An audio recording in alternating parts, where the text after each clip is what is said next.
Very good evening from the KTN News Center. Many thanks for joining us on the broadcast this Thursday night, the 18th day of May 2017. We're glad you could join us on Kenya's most qualified newscast.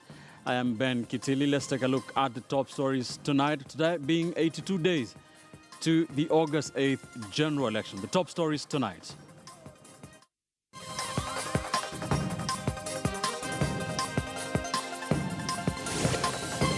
We are now using taxpayers' money to subsidize the same millers, and yet the common and the consumer is suffering.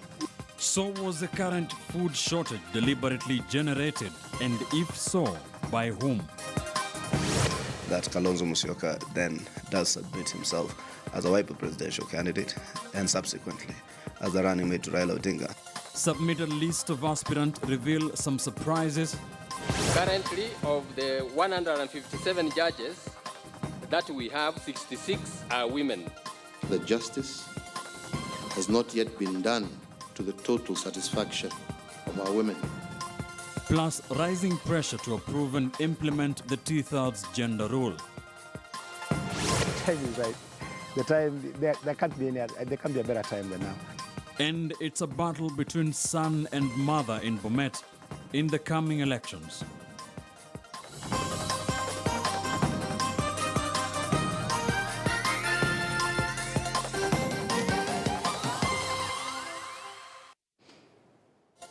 Welcome to the broadcast. Our sign language interpreter, the bottom end of your screen there is William Silla.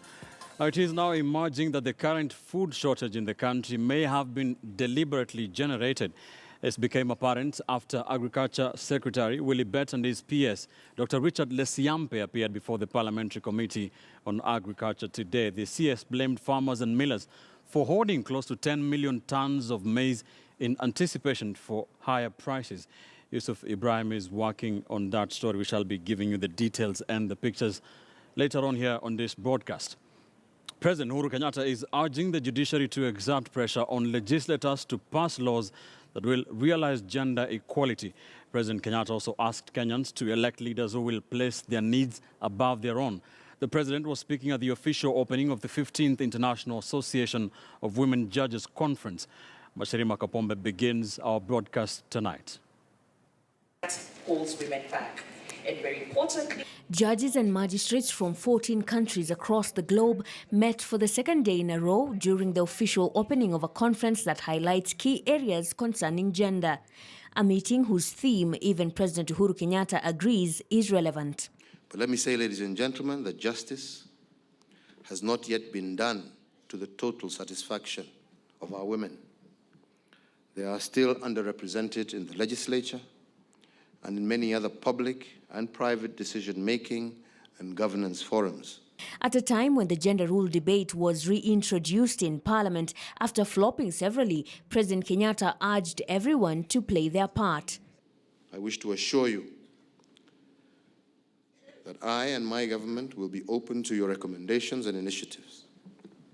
And I will continue for as long as I can to run an administration in which gender equality and fairness is at the core of our pursuits. That is a responsibility that you have as well as I. You must persuade, you must encourage, you must tell people that they need to vote for people who hold and cherish these ideals. But even as he gave his commitment on the matter, his giggle may create an impression that may be a tall order. And I will urge the legislature and indeed the political class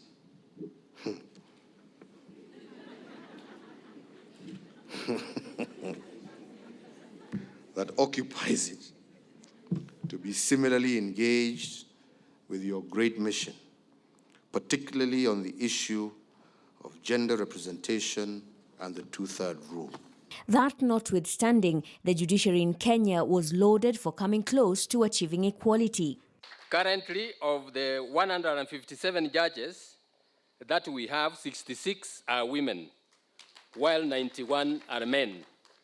This means that women judges constitute 42% of the total number of judges in our Supreme Courts. Ni kweli uwepo wa majaji wa kike katika sehemu mbalimbali na katika madaraja mbalimbali kuanzia uhakimu, majaji wa mahakama kuu, mahakama ya rufani na mahakama za juu zaidi katika nchi zingine kumeleta mabadiliko, hasa kwenye maeneo ya mashauri ya kubakwa, kunajisiwa na mashauri yanayohusu watoto.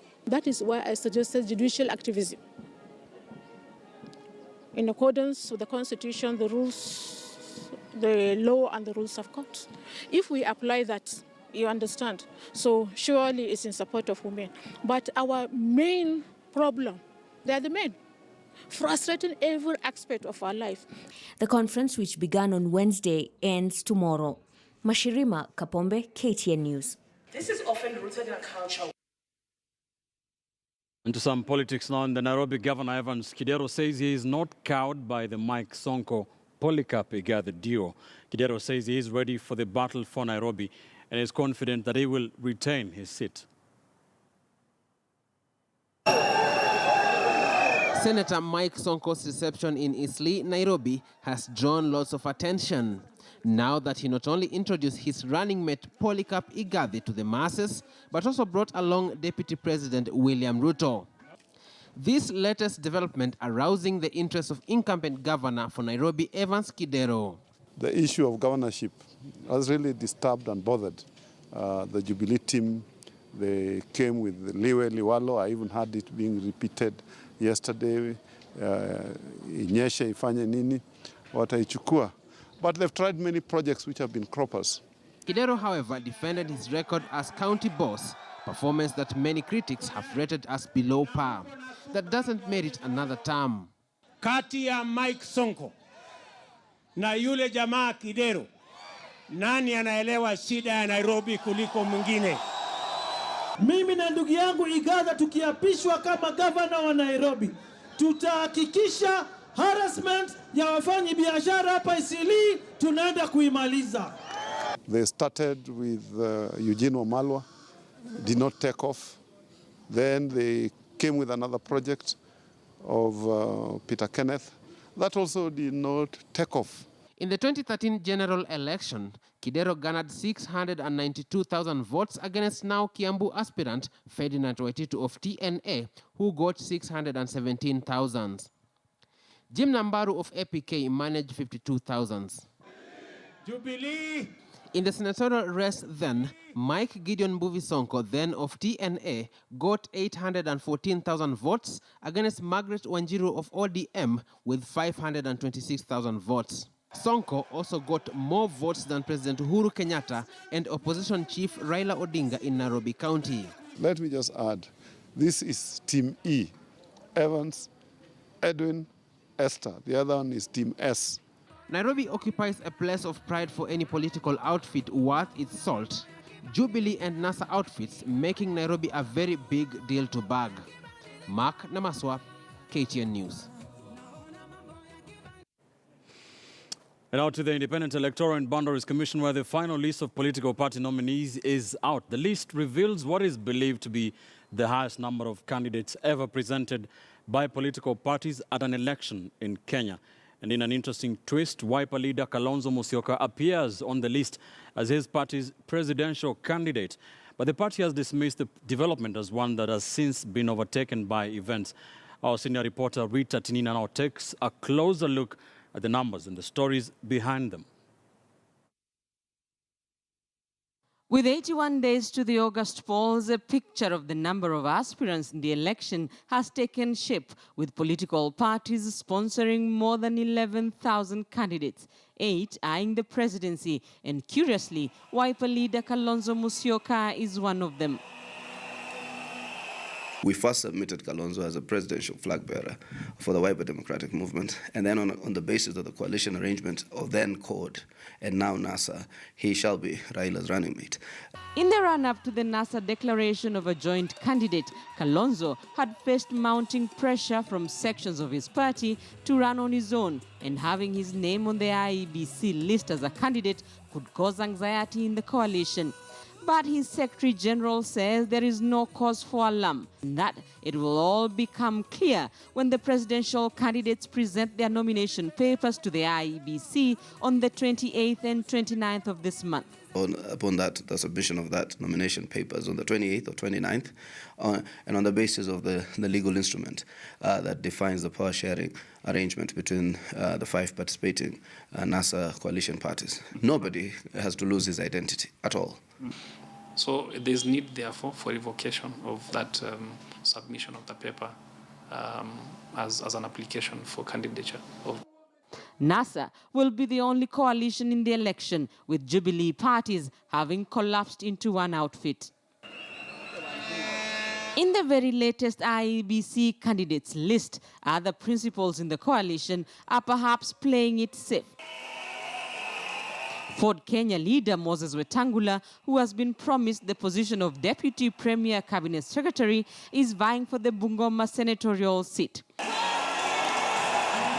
Chama cha Mashinani's Isaac Ruto is running for the Bomet gubernatorial seat. The seat of Member of County Assembly has created huge interest. 9,221 candidates are eyeing the position. It's an easy target. Number 2 is, yes, still the compensation is good in terms of salaries. The remuneration probably are much better and comparable to those of the August House. And also it is a stepping stone, the first instance at which a person can mount his political career. Of the 64 political parties, Jubilee has the highest number of candidates, 1,801. ODM has 1,239. Maendeleo Chapchap 911, KANU 695, ANC 639, Wiper 632, Ford Kenya 631, and CCM 372. And parties, it appears, are sticking to their strongholds. Jubilee has fielded 45 candidates for gubernatorial positions. Kitui and Homa Bay counties remain no-go zones. ODM, which has fielded 27 candidates for the position of governor, is not trying its luck in, among other counties, Nakuru, Nyeri, Machakos, Kiambu, and Uasin Gishu. Rita Tinina, KTN News. Rita Tinina for us. Thank you, Rita. Let's now take you again through those absolute numbers from the Independent Electoral and Boundaries Commission, IEBC, in terms of the names submitted to them by the political parties. Remember, there are thousands of independent candidates in this election. Like we saw in that story, a total of 8 candidates have been presented to the IEBC as presidential candidates. One of them, Kalonzo Musyoka, on a Wiper ticket that has been presented. Wiper has said that will be rectified in due course. Let's take a look at the number of those that will be vying for the lucrative gubernatorial position. 183 is the number of individuals vying to become the 47 county governors in the next election. 183. In terms of those eyeing the senatorial seats for those 47 counties, 265 individuals. Some of them are seeking to retain their seats. Others are new entrants. 265 individuals eyeing to become senators. Now, in terms of the county members of parliament, or what have been called as called woman representative, 262 people eyeing to be traversing across the 47 counties, campaigning to become the women reps in the next election in the 12th parliament. In terms of the members of the county assemblies, 9,221 individuals have presented their names by political parties. There are others who are running as independents, as we've told you, but 9,221 have been fronted by various political parties in this country to become members of the 47 county assemblies. Now, in terms of the next 12th parliament, members of the National Assembly, 1,479 individuals eyeing the 290 constituency, that is the parliamentary units, trying to make up the next parliament, that is the 12th parliament. In terms of the top 5 political parties, now let's give you how the political parties have fared. Jubilee Party is the highest, has the highest number of aspirants in this election, 1,008 101. The Orange Democratic Movement is second, 1,289. That's around 500 less than Jubilee. Maendeleo Chap Chap coming in third position. Surprisingly, there are 911 aspirants or candidates in this election. The Kenya African National Union, KANU, 695. And in fifth place is the Mani National Congress. That is Musalia Mudavadi's political party with 639. There are a couple of others with more than 600 candidates in this election. Now, some of those things that we did take a look. Jubilee, in terms of the gubernatorial race, Jubilee is fronting candidates in 45 out of the 47 candidates. Now, the 47 counties. The only missing counties in Jubilee's books are Homa Bay County and Kitui County. Now, in 2013, Jubilee did, or TNA, that is the National Alliance Party, did field a candidate, Benson Odhiambo, in Homa Bay. Of course, he lost to the current governor, Cyprian Awiti. Now, Kitui County is the other one that Jubilee has not fronted a candidate. Remember, it is a three-horse race between the incumbent Dr. Julius Malombe, Charity Ngilu, and the Kitui Senator David Musila. Now, the ODM party on the other hand, has 27, or is fielding gubernatorial aspirants in 27 out of the 47 counties, missing in 20 counties, including Machakos County, Kitui County, Garissa County, West Pokot County. Now, of course, some of this being occasioned by the fact that there are other NASA affiliate parties who are fronting governor position candidates. Machakos, of course, there is Wavinya Ndet, who is vying on a Wiper ticket. Kitui, there is the incumbent Dr. Julius Malombe. Garissa, the other of the four Wiper governors, that is Nadhif Jama, of course, seeking to retain his seat. West Pokot is one of those 20. Laikipia is another one of those. Now, of course, those are some of the numbers coming from the IEBC. Remember, these are the numbers that have been fronted by the political parties. There are thousands of more candidates who are or will be running as independent candidates.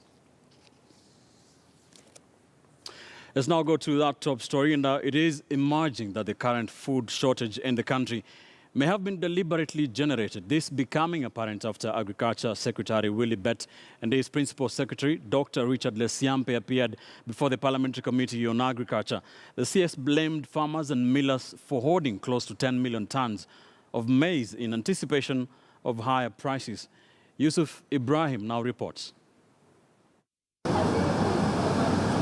The politics of grain in the country, occasioned by the high prices of foodstuff, is what informed the decision by the Parliamentary Committee on Agriculture to summon both Agriculture Cabinet Secretary Willie Bett and his PS Richard Lesiampe, two individuals who are now on the spotlight and under fire to answer hard questions, among them alleged underhanded deals that resulted in what some of the MPs described as an artificial food shortage in the country, as well as the recent maize imports into the country. The private sector have started importing, but what we realized, because of the high demand, even the imported grain would still sell at a higher price locally.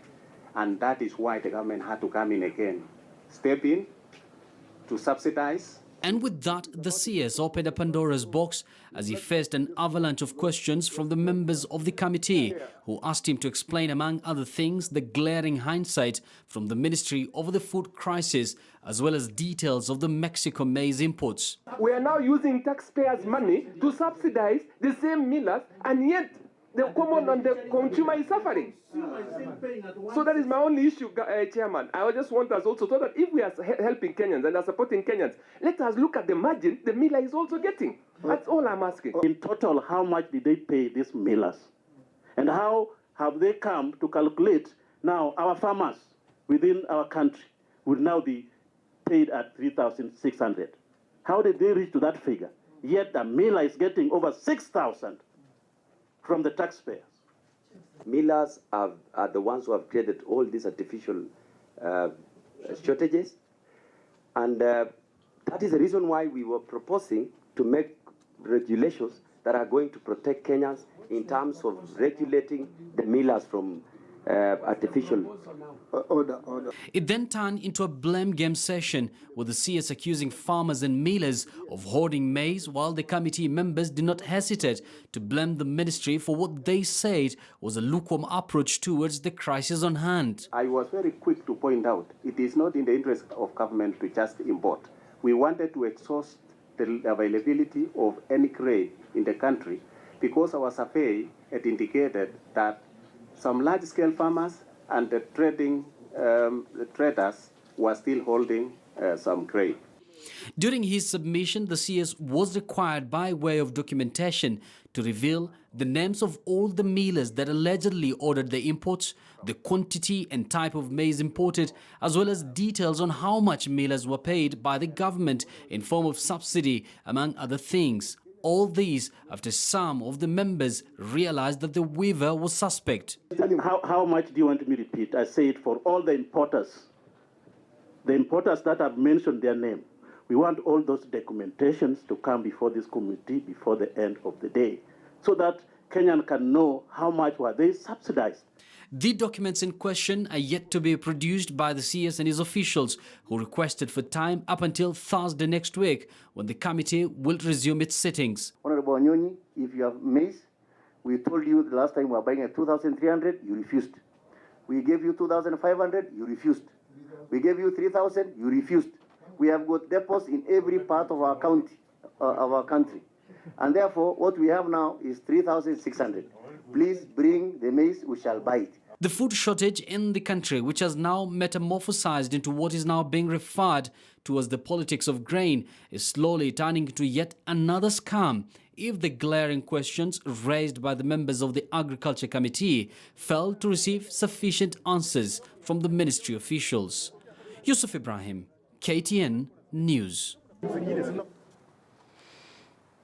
Conversation moving on whether the debate on whether it is the millers who should be protected or the farmers who are the producers. That is the basis of our big question discussion tonight here on KTN Prime. We're asking you, should the CS in the Ministry of Agriculture take responsibility for the current food shortage? Tell us what you think. Text your yes or no opinion plus a brief explanation to our studio line 22155. You can join this conversation on Twitter. That is at Ben_Kitili, at KTN News, at KTN Kenya. The hashtag to use on this conversation is KTN Prime. Many thanks for staying with us here on the broadcast. We are taking a quick commercial break. When we return, we have more for you, including this Thursday night's edition of Spotlight 2017. The Spotlight tonight going to a mother-son battle for the constituency seat of Bomet East. Details next.